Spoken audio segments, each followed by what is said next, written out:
As I seek refuge in my favorite thinking spot on the ISS, the cupola, the path to this visionary and restorative future becomes clear to me. Humanity must metaphorically launch itself into orbit. To do this, we must capitalize on the opportunity that the evolutionary phase shift sparked by the Apollo 8 inflection point gave us. We, as a planetary society, have been given the opportunity to ascend to incomprehensible heights, literally and figuratively. Floating effortlessly in the cupola, gazing at the snow-capped majestic mountains of the Himalayan Plateau drifting slowly and silently below me, I imagine a rocket.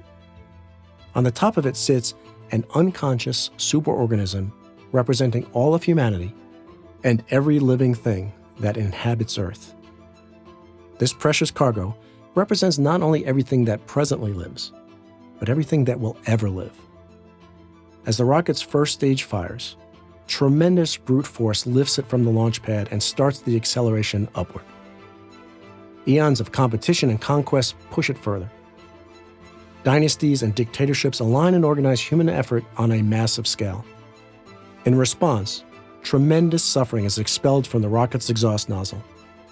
Greed and conflict serve as catalysts, sparking tremendous technological acceleration. The collective insanity of the First World War produces radios and airplanes. The Second World War produces nuclear power. The space race and Cold War produce satellite communications, personal computers, and solar power. Blind independence and unconstrained growth consume enormous amounts of natural fuel as the rocket approaches staging. The noise is deafening. The vibration is violent and unpredictable. As it continues to climb, the rocket approaches the inflection point between the first and second stages. As the first stage of the rocket burns out, the lone passenger, the superorganism representing all living things, awakens and is faced with a choice. Jettison the weight of the first stage and fire the second stage engine, or hold on to the first stage and fall back to Earth in a fiery crash. The superorganism, having just awakened, is confused. It knows that the first stage brought it to this point and is reluctant to jettison it. It does not yet realize that it can't make it to orbit carrying the extra weight of the first stage. But even now, a spark of awareness rises within it. Just as the rocket is about to start tumbling back toward Earth, the superorganism realizes the futility of hanging on to the first stage and finally lets go. Instantly, the second stage engine fires, and the rocket is exponentially thrusted upward and onward, leaving the noise and vibration behind. But the awakening superorganism realizes that no one is steering the ship. Quickly, it establishes the processes to steer the rocket on its ascent.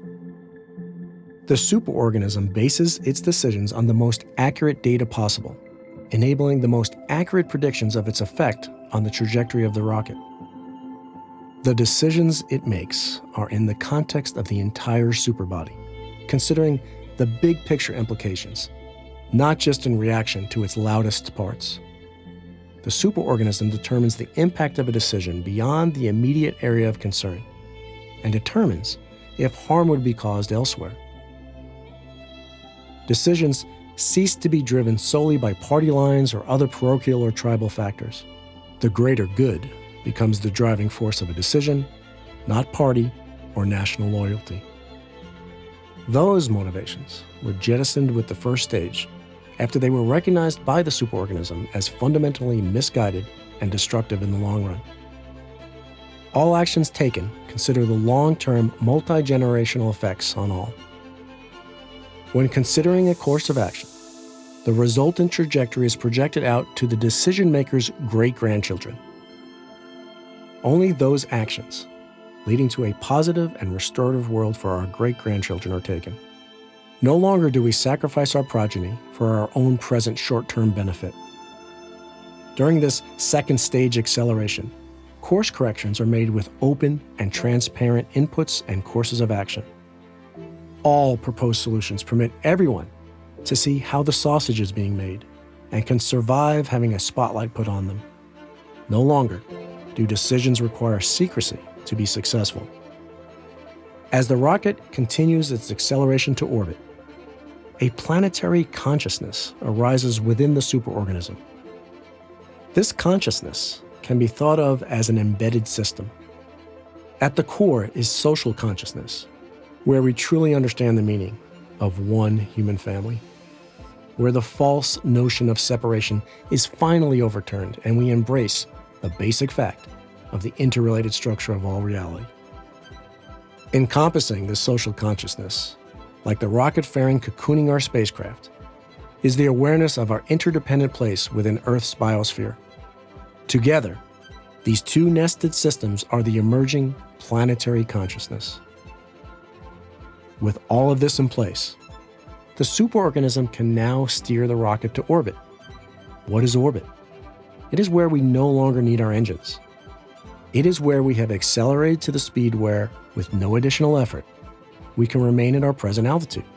Or, if we so choose, we can continue our ascension farther out into the universe. Orbit is where we enter into abundance.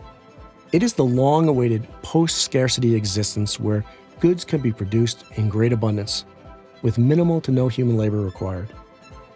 Our metaphorical orbit is a place where everyone has what they need, and it is where everyone can choose for themselves how they will contribute to society.